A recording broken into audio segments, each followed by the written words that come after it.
Welcome to ADSN's pregame coverage of Hornets Cavaliers here at the Spectrum Center. Michael Freer here with Ryan Hedrick. And the Cavs and the Hornets, big game for the Hornets tonight, trying to snap a two-game losing streak and trying to get back to their favorite spot, the 500 mark this year. They've been there a lot. Ryan, tell me first what you think the keys of the game are. Well, the keys of the game are come out strong because the Hornets can ill afford a slow start. I want to harken back to a game. They were playing in Cleveland. They were run out of the gym. They were never in that game. They showed very little life. And honestly, this is a pattern. To me, what resonates with me about the last 2 weeks with the Hornets is that loss to the Knicks. Unacceptable 21-point deficit. You blow it. The team is one of the worst teams in the NBA. They have to stop playing down to the level of their competition and rise above. They have a lot of talent. It's finding a nice rotation to execute Borrego's game plan and playing hard defense, getting turnovers, and scoring buckets. Yeah, you mentioned playing down to their opponent. There are 4 teams in the Eastern Conference that have yet to win 10 games, and the Hornets have lost each of them this year. So this is a really important game, especially since they already lost to the Cavs earlier this year. Outside of snapping the two-game losing streak, how important do you think it is for the psyche, the Hornets, to come away with a win tonight? It's paramount. If they lose this game tonight, they suddenly have to take on a Pistons team who just got Blake Griffin back. They're feeling good about themselves. Oh, by the way, they were here, and they're a little angry with what happened last time. So you don't want to catch an NBA team less than 2 weeks. A friendly reminder of what they did to them. This is paramount tonight. They cannot, I want to say this again very slowly, they cannot play down to the level of their competition. They're famous for it, and you're right. They've lived at the 500 mark or below the 500 mark, and I know the guys are sick of it. Earlier, before the game, Coach James Borrego, had a chance to speak to the media, and here's what he had to say.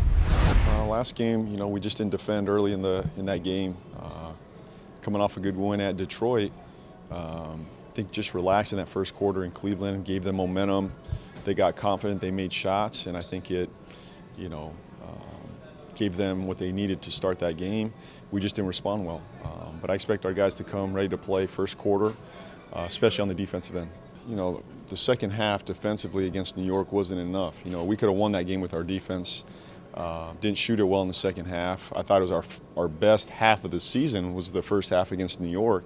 Just followed up with a poor performance in the second half, which cost us. So defensively, we just got to be better. Those last 2 games were not enough.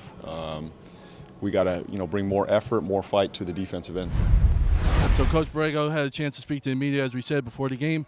Ryan, tell me some of the players to watch tonight, ones to watch. Well, we're going to focus on the obvious guy, Kemba Walker. And Kemba, the reason I'm focusing on him tonight is after the Laker game, he told me that he was sick of living in the 500 range.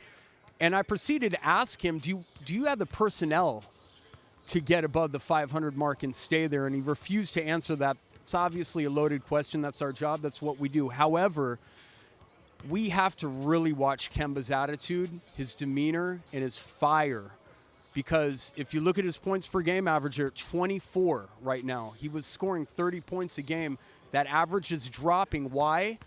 Because his legs. He doesn't have his legs out, underneath of him. He's not strong enough to continue that down the stretch stuff. Another one is Jeremy Lamb. I want to see how he comes out.